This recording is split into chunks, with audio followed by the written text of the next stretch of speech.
Okay, we are live. Welcome everybody to this panel. I would like to introduce you to Andrea Lauerman, Alexandre Brent, if you can say hi when I say the name, and Michael Stanley Jones. We're here to have a good conversation around ESG, social inclusion, carbon footprint, and energy. All areas of interest around the world, and that will be a panel themselves too. So we will have a hard time to try to touch all of the areas in just an hour.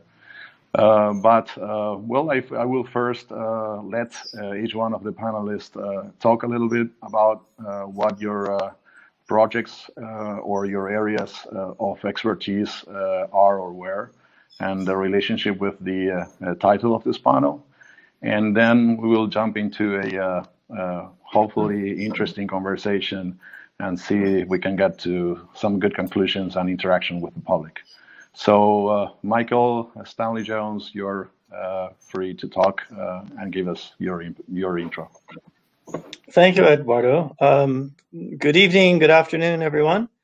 I'm coming to you from Nairobi, Kenya, so you can see it's nighttime behind me.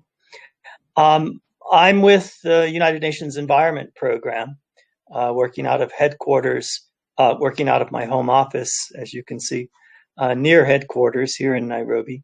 And I'm with the Ecosystems Integration Branch, which is the newest branch of the United Nations Environment Program. We were created on the 1st of March last year, so we're brand spanking new. And integration is about bringing together complex themes that we work on across the house, like addressing natural resource management for poverty elimination, or addressing the gender nexus with poverty.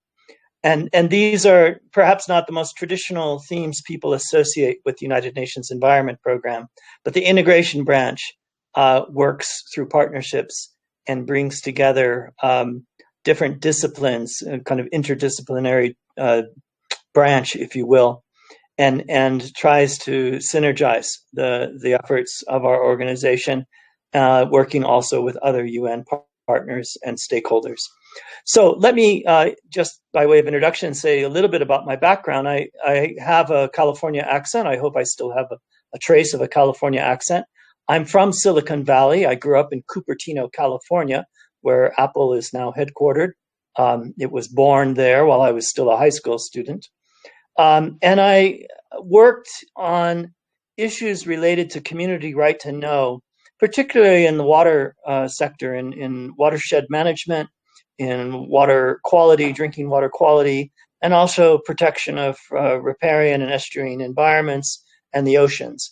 So what did I learn from Silicon Valley? I learned that technology is a powerful force for enabling the public to discover information and to gain insights into governance through the tools that were being developed and the technologies like simple things like Google search engine when it was born in the 1990s, late 1990s in beta, or GIS, learning how to map and visualize things, learning how to use the web to communicate. These were things, skills that I brought to the United Nations originally as an expert advisor. And then later in 2003 at the World Summit for Information Society, I was recruited to be the Access for Information Officer to a new legal instrument, the Aarhus Convention, the United Nations Economic Commission for Europe, Convention on Access to Information, Public Participation in Decision-Making, and Access to Justice in Environmental Matters. It's 27 words long. So we call it the Aarhus Convention, where it was signed in 1998.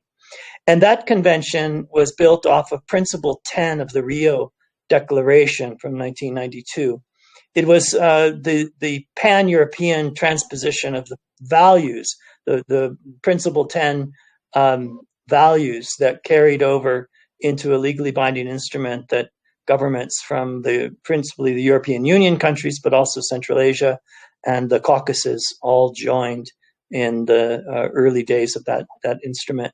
And as Access to Information Officer, I helped deploy technologies to communicate with the public. So social inclusion is one of our themes today.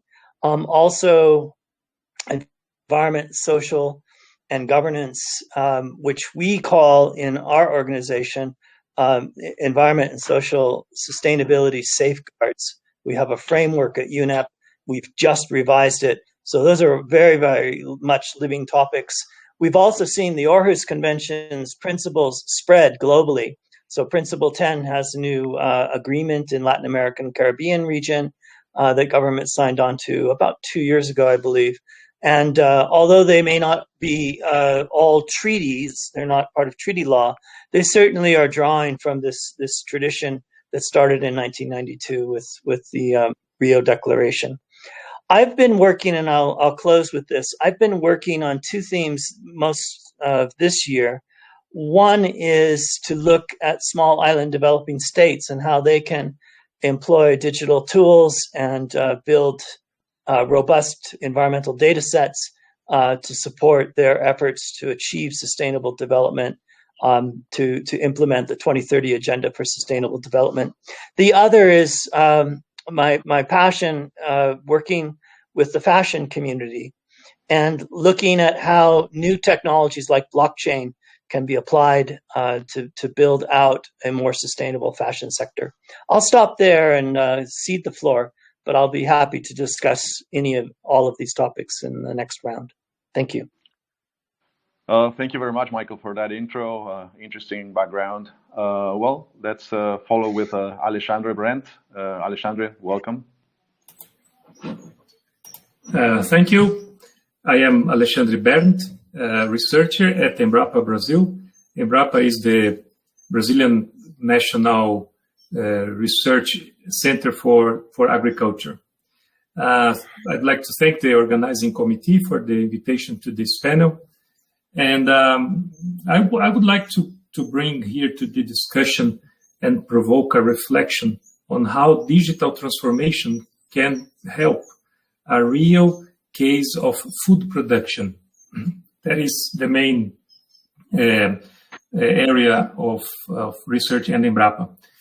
I think we all agree that the COVID-19 has profoundly changed our lives and made societies recover values related to well-being and quality of life.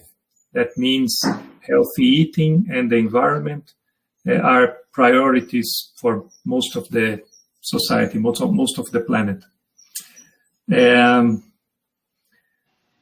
there are several initiatives to discuss sustainable food production, including FAO, Global Agenda for Sustainable Livestock, that include different entities representing industry, science, government, and society to discuss global concepts for the trajectory to net zero carbon. The net zero carbon is a target, and to reach it, you have a trajectory, a path to walk through. And agriculture is not different. Agriculture also seeks technologies to increase the ambition towards net zero. And dairy farming is not different.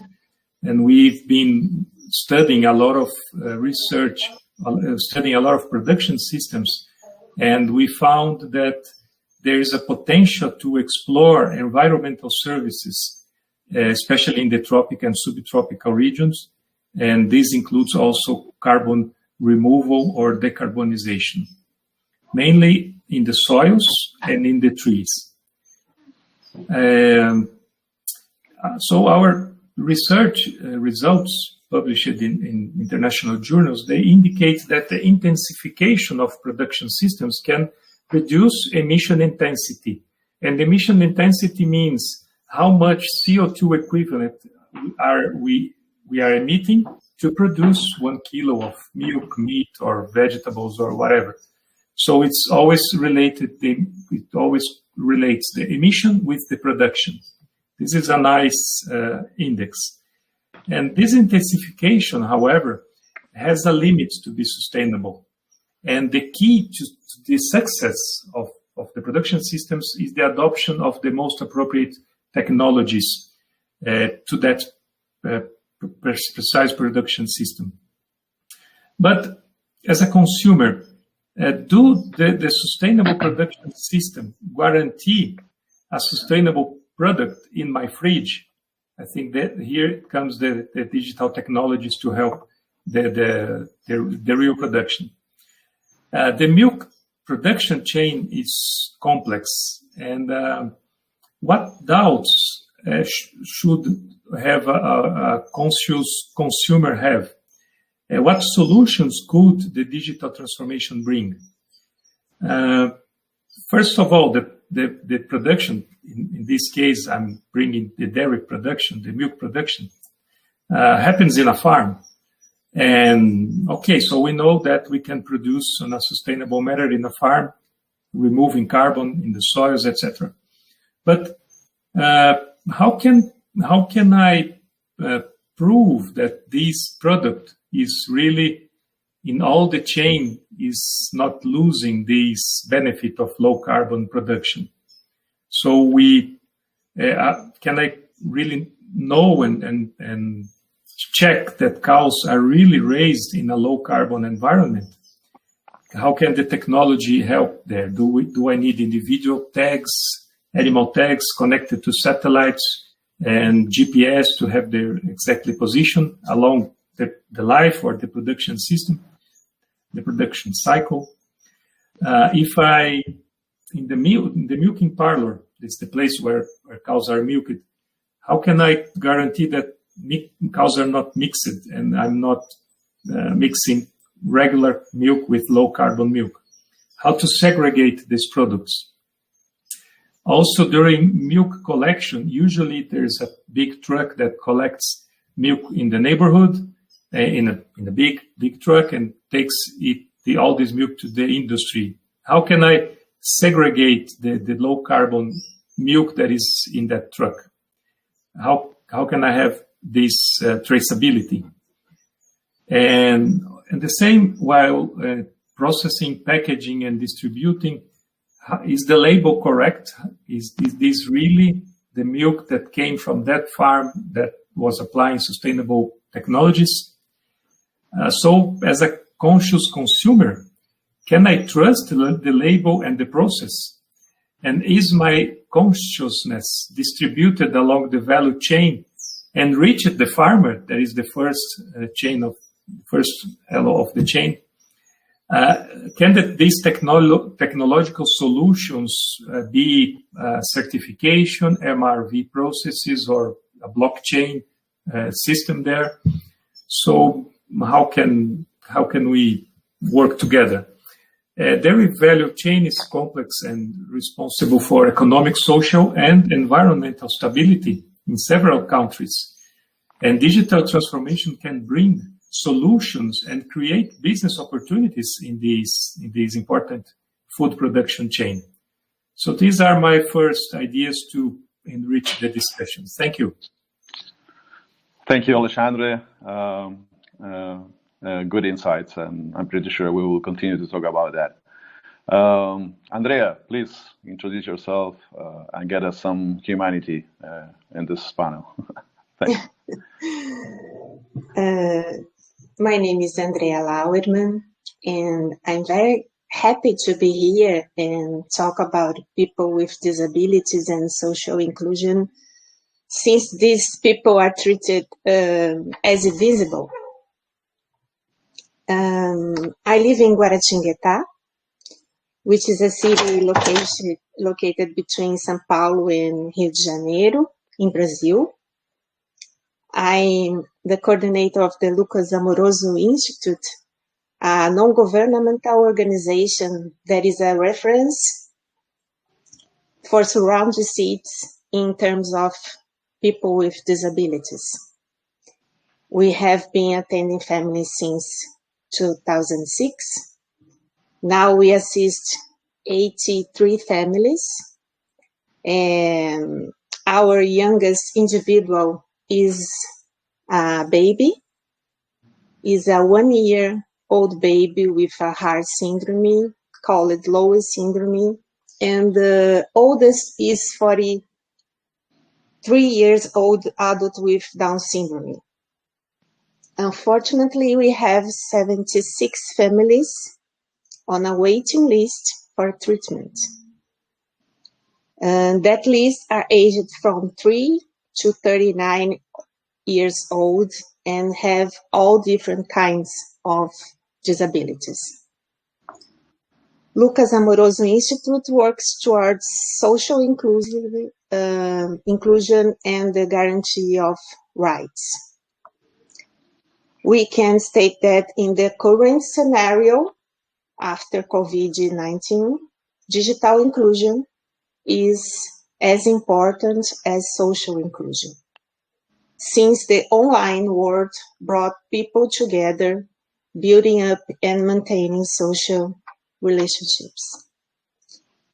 According to the last data from IBGE, the Brazilian Institute of Geographic and Statistics, it's known that each citizen in Brazil has at least one cell phone. But among our public, the reality is a bit different. There is one cell phone per family, and each family has up to 4 members.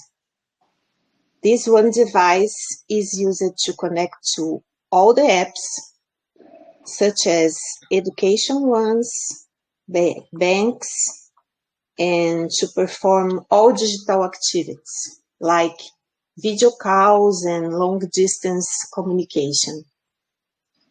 Some of these families still reside in the reality of prepaid internet plans, and some cases in the rural areas, it's necessary to leave the house to get signal. Another situation that makes this type of inclusion harder is the low level of literacy and digital knowledge, which makes it difficult to use different applications. Therefore, we understand that the possibility of launching an application that has a social and territorial marker would facilitate the inclusion and the life quality of these people. Promoting, for example, carpooling, loan of wheelchairs, exchanging caregivers, chats, easier access, the use of the internet. So, I think we can introduce our conversation.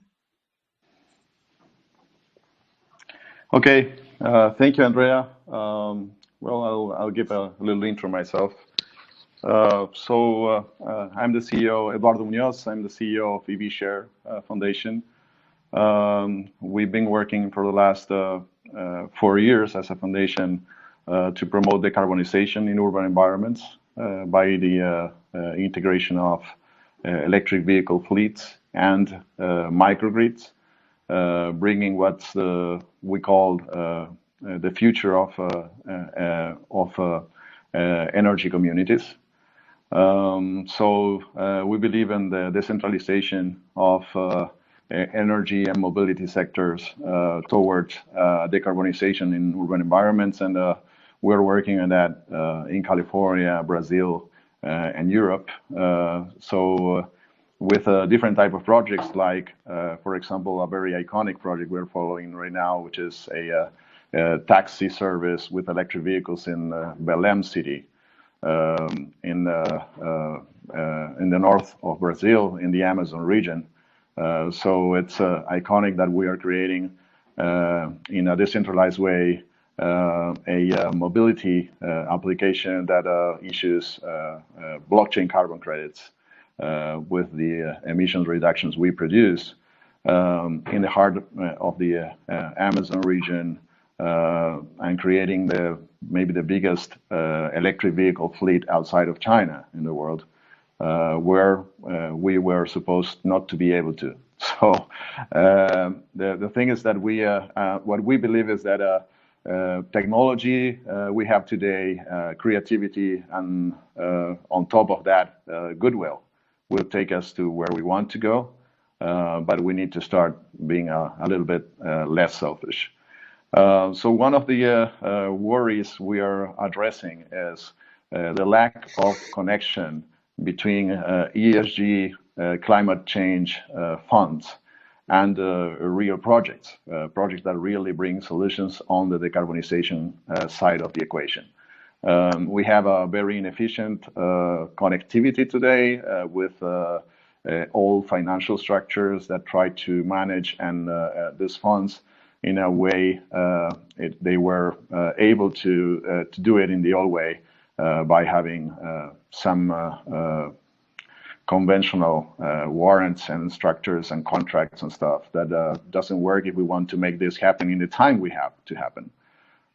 So what we are really working on is on bringing connectivity and renewable energy as a means of giving freedom to people that don't have, as they don't have the ability of move in a very convenient way, low cost, and with a zero footprint.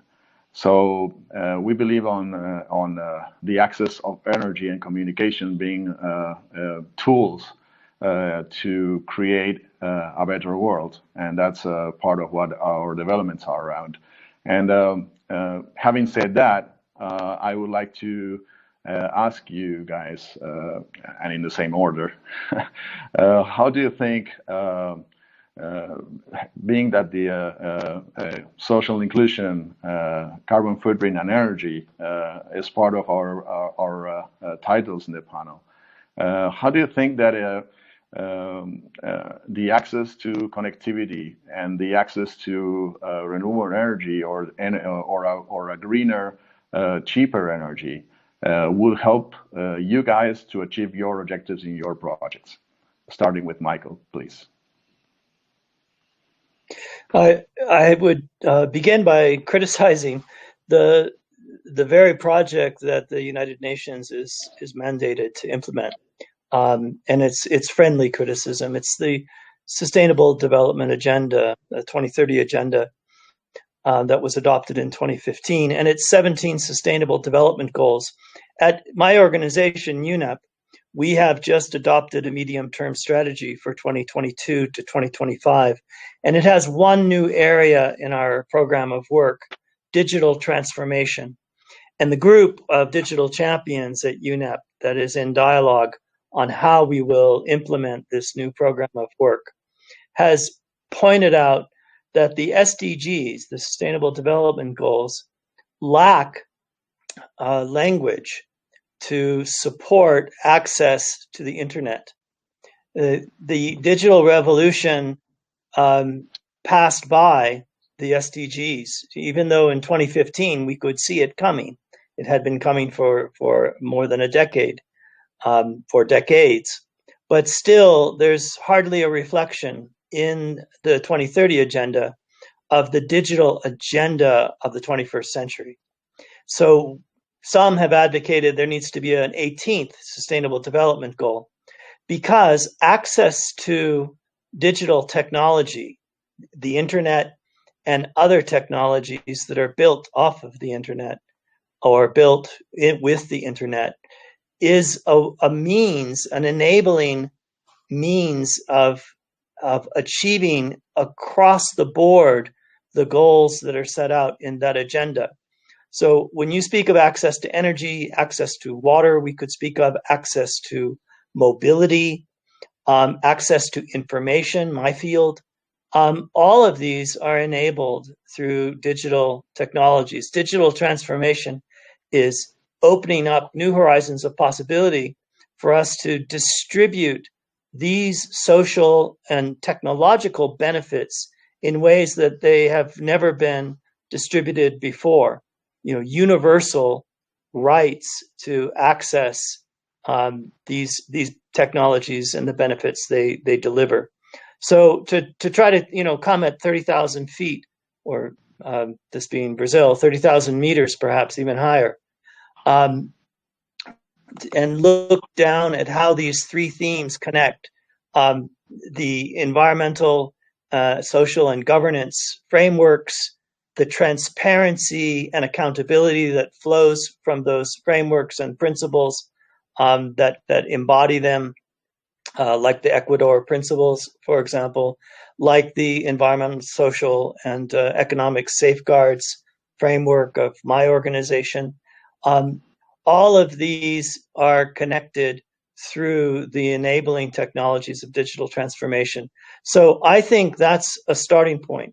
We need to work to ensure that the rights to those technologies and to those benefits are equitably distributed, particularly as we see in least developed countries and following the COVID pandemic. Inequity, the rising inequality is retarding billions of people from having that fair and equitable access to these benefits. Thank you. Thank you, Michael. Great. I'm pretty sure we will get back to some of your insights. Alexandre, please. Yes, I will start with the renewable energy.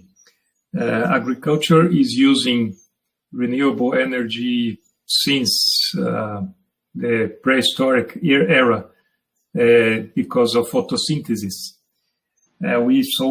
We benefit from the growth of forages to produce high quality products from animal production systems.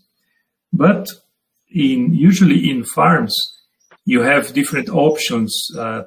One of the most known is the windmills, and we have smaller. The Dutch windmills are famous, but we use wind energy and wind energy to pump water in farms, and so it's really an old technology, but now that there is new technology, much more efficient, that is very important.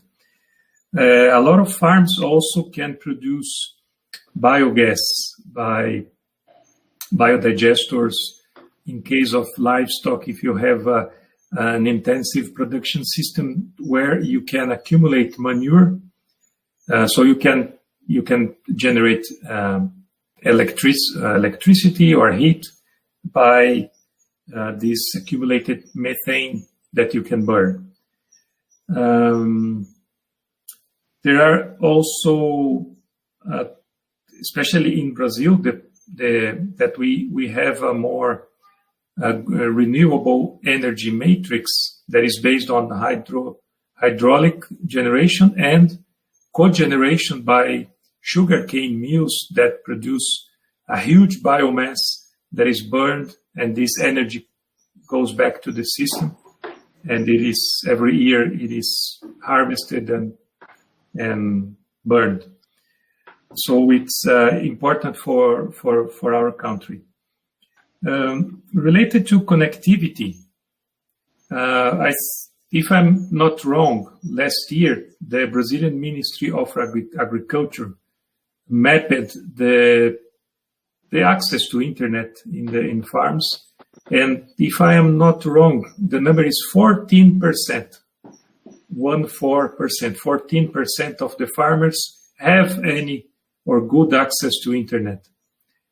So this is too low. We need to improve this, and there are policies and programs running to make this better. Because if we talk about precision agriculture, agriculture 4.0 or 5.0, whatever, we need to connect the equipment, sensors, and we need to have this information connected in a center in real time. And this information has to be transformed in management practices, and you have to be fast to process this information and transform it back to the system to avoid any problem. So especially in Brazil, that is a large country, we lack on connectivity in the rural areas. We don't need to move to the Amazon or the Pantanal region. I am based in the center of São Paulo state, that is maybe the richest state in Brazil. Our research center at Embrapa is 4 kilometers from the city center, and we don't have any SMS or any company that provides mobile connection. There is no connection there. So we have our own Wi-Fi network in the farm that connects the feeding troughs, drinking troughs, ear tags, sensors in the soil, sensors from the weather. But it is our own home or institutional Wi-Fi net. We cannot connect. Yeah, intranet. Yes, we don't have. And then it's connected with another net, but we don't have this mobile access to satellites. So it is really a great opportunity to increase this connectivity in large countries and developing countries. Thank you, Alexandre. Andrea, your time. Again, just to remind what the question was about. So how would a better access to cheaper, greener energy and better communications would affect your work on the social end? Yes, listening Alexandre, that's why I said that we were between São Paulo and Rio de Janeiro. That's the most important cities in Brazil. And we have this situation without internet in the rural areas. So when we say social inclusion, we have to think about the digital inclusion. And everybody needs to access information. Everybody needs to access the world nowadays, and especially people with disabilities.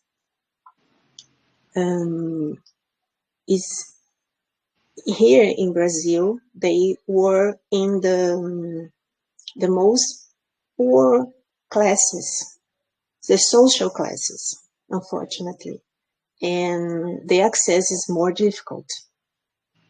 So we need the international financials to make some projects to improve this access, this digital inclusion. And we need to have jobs to these people too, because it's especially in Brazil, it's the job for people with disabilities it's very, very difficult. We have some laws, but it doesn't work. Sure, I understand. Yes. So, just for you guys to feel a little bit better, I don't think that is different in many other countries of the world. It's not just a Brazilian problem. Actually, in Silicon Valley, sometimes we have a very bad connectivity, right, Michael? I haven't been home for a while, but we have good connectivity in Nairobi. I have to say, Kenya has been leapfrogging into the digital age with tools, particularly fintech tools. M-Pesa, famously, when M-Pesa was launched some years ago here in Kenya. M-Pesa is an online banking platform, a payment platform, but you can also save there. And when it was launched, there were about 1,000 outlets for doing banking services in all of Kenya, which Kenya now is a country of 50 million people, but I guess it was probably more like 40 million back in the days. And after M-Pesa was launched, there suddenly became 30,000 outlets, 30,000 points where everyone in the country could walk to a village and find a vendor and could do their e-banking transactions. So that's what I mean by leapfrogging. Now, connectivity is not universal by any means in Kenya. Nairobi is a privileged place to live, technologically speaking, but it is growing, and we're getting close to saturation. So it's very rare to find a Kenyan who doesn't have access to mobile telephony. I went hiking once in Machakos County in the Tana River Basin with a group of villagers, and there was a 4-year-old girl riding on the back of her grandma talking on her mobile phone. So, it's amazing how these technologies are disseminated. Yeah, regularly underdeveloped countries have more cell phones per person than developed countries. So it's amazing how technology is changing our reality all around the world. So after hearing you all, I detected some words that repeat. It's like accountability, traceability, digital access, right? So those are three main things that are coming back every time. And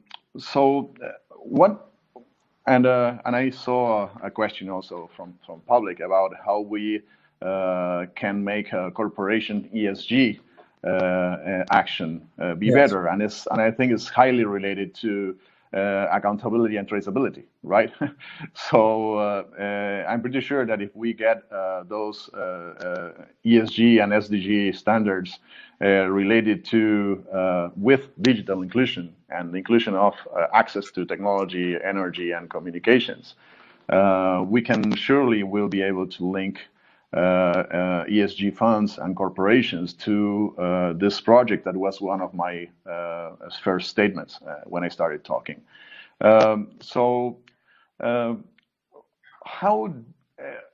How important you envision or you see transparency and accountability being to this reality changing? Is blockchain technology something Michael just raised, and EVShare is a blockchain organization, so I'm raising that too. Do you guys think that blockchain can bring, again, with connectivity and raising, the level of trust, and bringing a closer connectivity between money and better products, or customers, and the value of paying a little bit more for a product that is more or even safer or more sustainable, in your case, Alexandre, or a social project that is like live mode linked, and people can give their money to a project that they see how it's evolving and how people are being treated or whatever. So this traceability, this accountability, transparency thing, how important is this for a better ESG, social inclusion, carbon footprint, energy world, in your opinions? And that's whoever raises the hand first. May I start? Because you started Sure. with, or you put blockchain in the center of this question on traceability and accountability. And I actually would like us to take a step back. And Alexandra gave us a good case study in the dairy industry with milk on, what is it we're trying to achieve here, and what is the trust entail in knowing if a product is low carbon, for example. So carbon footprint of a product would be one of the parameters that consumers perhaps would want to know when they're making choices in the marketplace. But I want to actually back up, because consumers are only part of the puzzle. Producers are a part of the puzzle. Designers are a part of the puzzle. And financiers are a part of the puzzle. So if we go back to the question that one of our viewers asked, how do you motivate a company to institute robust ESG, to institute sustainability standards? Well, first of all, at the rock bottom, we don't have sustainability standards yet. We have reporting mechanisms, and we have some pieces of or parameters of what sustainability entails, but there is no agreed global standards attached to sustainability. The 17 Sustainable Development Goals have 169 targets. About a third of those targets are unquantifiable, so we don't know how to measure them, which makes them less than fully robust. But there is one global initiative to develop sustainability standards, and it is of the International Financial Reporting Standards Foundation to create a sustainability standards board. This proposal has been backed by a number of well-known individual standard-setting organizations, such as the Global Reporting Initiative or the Climate Disclosure Standards Board. And it's also been backed by the Special Envoy for the United Nations, Mark Carney, who's the Envoy on Climate Action and Finance. And it's no surprise that the effort to set sustainability standards, which would give us something we could really hang our hats on when we ask the question, is this company's product sustainable? Is this company's behavior sustainable? Is it tracking human rights and social inclusion? Is it satisfying our global norms, or is it violating them? We need to articulate these in ways that actors like companies and investors can hang their hat on, as I said. So they are measurable, so they are transparent, and they can be communicated and understood by decision makers, including consumers when they decide in the marketplace, but importantly by people who make investment decisions, who analyze risks and need to understand if behaviors and processes, production, products, and so on, are they really directing us towards sustainability?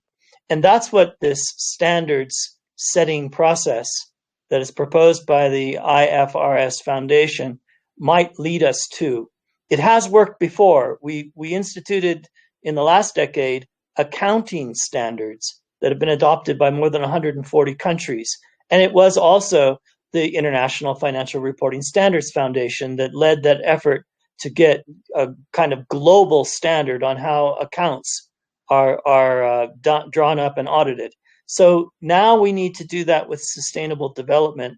So we have the metrics that can allow us to be confident about the investments and the purchases and the products that we live with.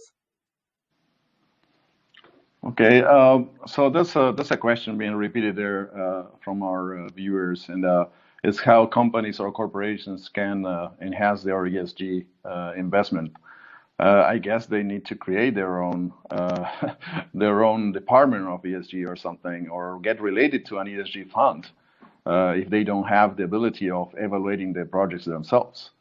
There's already some good ESG funds that are collecting these ESG funds from corporations and creating investment trends. I still believe that is a way to go when you have nothing, but I guess we still lack a more direct platform to relate this ESG money to sustainable or ESG projects in their own communities. I believe companies should be investing in their own communities apart from their global trends. So there's another question there from Hernan, I think, related to China and the US renew their will to be greener or to go greener. The question is, do you think these are real or nice words to come markets? In the case of China, the US, and Europe, that you're forgetting there, this time it's not only nice words, it's a lot of money. So just the US announced $1.9 trillion for green economy. Europe is with a post-pandemic plan of $650 billion to the green economy, just $93 billion backing renewable energy and energy storage technology. So I guess this time is is something that is coming to stay. So it's not just marketing, speeches or political speeches. I'm pretty sure that countries like Brazil recently started talking about including the race to zero into the national policy, which is a comeback of the country to its tradition in environmental leadership. We need to believe that almost the whole environmental movement started in Rio de Janeiro. So I would say that Brazil has been always a leader in this, got out of that in some political, trouble, but now it's coming back, and that's a good news. I mean, apart from the world power countries, we have a Paris Agreement becoming binding in November this year, and this should also bring us some deeper insight or development of some of the things we are talking about. So, what do you guys think from your perspective? Is our corporations and governments in your areas of expertise? We have two Brazil here, so it's going to be about Brazil a lot. But we have Michael here with Africa, and I'll talk a little bit about what's going on in California. But what do you think is going on this end, on the environmental side and sustainability side? Is it for real now, or is still marketing or just a goodwill? I can comment on that, Eduardo, because the European Green Deal and the farm to fork strategy that is directly focused on agriculture, and also the recent Biden's government statement or strategy for innovative agriculture, and also the movement on China. All these three groups, their decisions affect all the world. And in case of countries like in Latin America that produces a lot of food for animals, and we have our doubts on metrics. So what Michael said, there is an international sustainable standard being discussed. This is really important because the metrics, they can be used for good or for bad. If you consider carbon footprint, for example, depending on the way you calculate and depending on your interests, you can damage an international trade of soybean or maize or meat or whatever. So if we could have international standards or guidelines or I think guideline is the best word. This would be very good to standardize the indexes, and this will influence markets also. So it is really important. And related to the ESG finance, green finance, this is really important. But again, there are different companies, different banks discussing this. I'm also part of this discussion with some groups, and they don't have the same metrics and the same standards. So, okay, you can define your policy or your program, and you can follow it, you can audit it, and you can certify it, but maybe this is different of the system of your neighborhood. Maybe both are in the path of low carbon production. I'm not questioning this, but I think it's not positive to have different standards and different methods. Do you guys think, because we've been passing through, national governments, global policies for a long time, right? Are we getting into a moment in which we should include more states and city governments into this type of actions? Do you think that it's time for the governments that are closest to people get more involved, so people can also be more involved? What's your vision about this, Andrea? First, I would like to say that every economic decision affects directly the social decisions and the public policies. And we have here the 1988 Constitution that guarantees the people participation in the government, but it's not very useful yet because people doesn't know how to do this. And we have forums, we have some kind of groups in the public agências, agencies, the public agencies that people could be there and talk about it and discuss it with the principal, but they don't go. They don't know what to say. They don't know what they need. So that's what we try to do for them, like no governmental institution.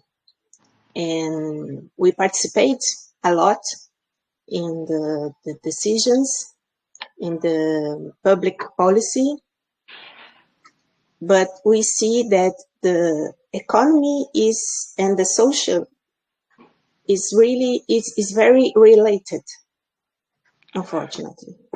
Okay, so we have, I think, 8 minutes to the end of the panel.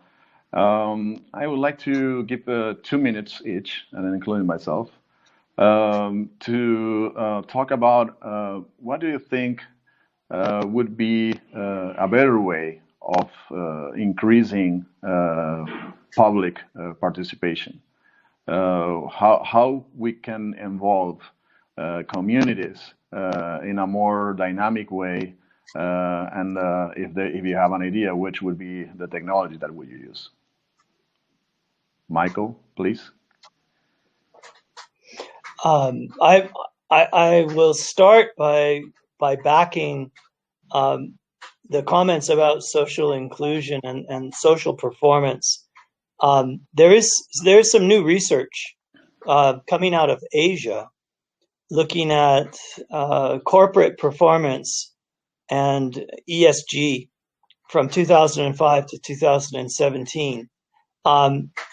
Thousands of Asian companies who participated and provided data points for this study.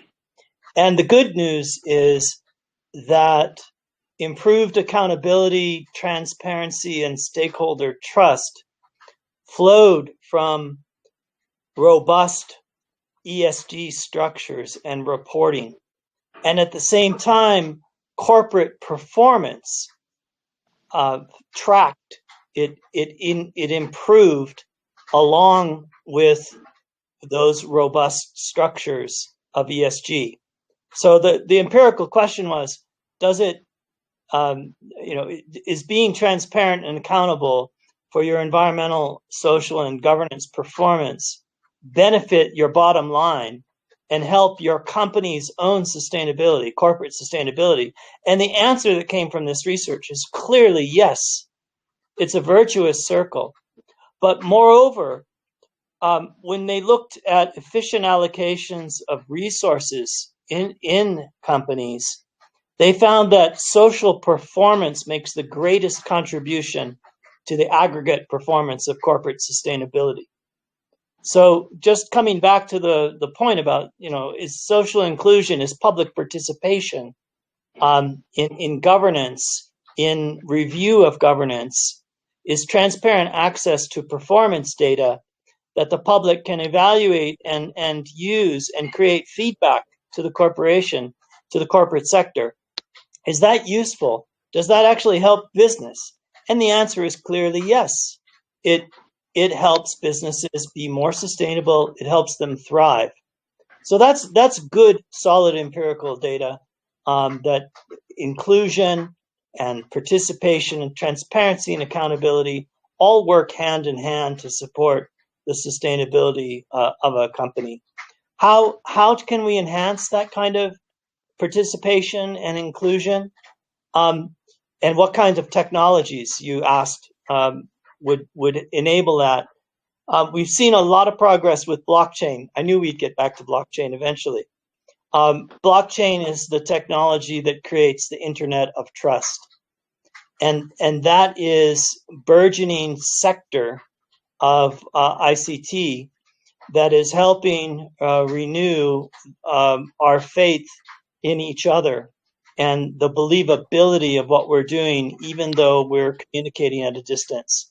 So we've all gone through the shock of COVID and understanding that we're now more increasingly dependent on technology to communicate with each other. And we've seen a lot of the abuses that come from that, the fraud, the distrust, the negative information, anti-information, I like to call it. But with blockchain, we can rebuild the Internet of Trust.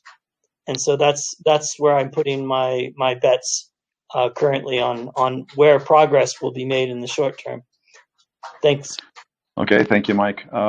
Alexandre, 1 minute and a half. Okay. Okay. I'll be quick, but I agree that blockchain has a huge power to bring this trust in all this chain.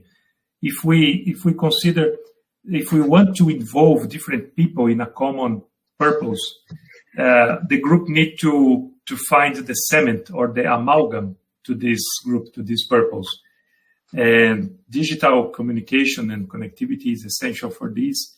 And in the food production chain, if we want to produce sustainable food and eat sustainable food, we need this connectivity and we need this trust in all the chain. Thank you. Andrea, please. Well, I believe in digital access.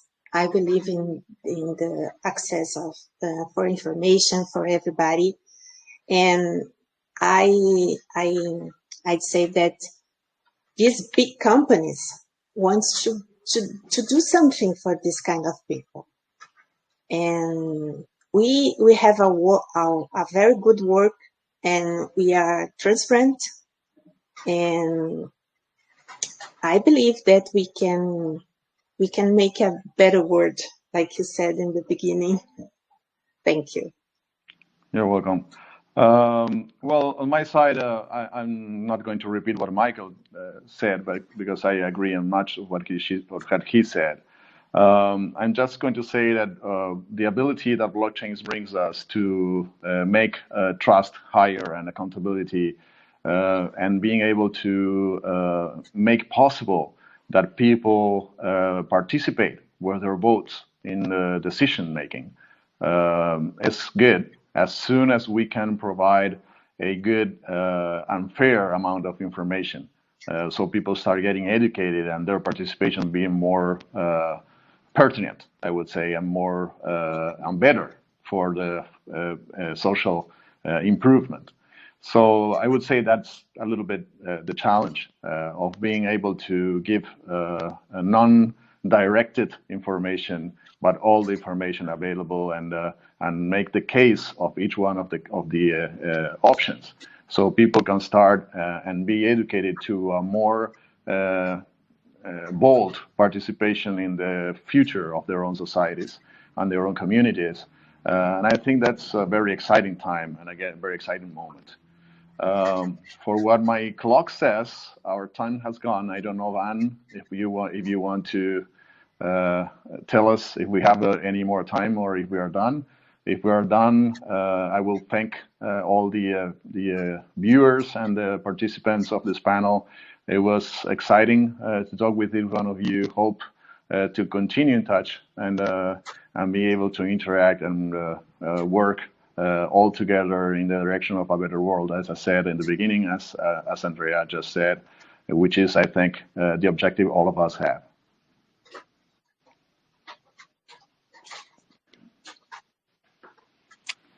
Thank you, Eduardo, and my colleagues, Andrea and Alexander.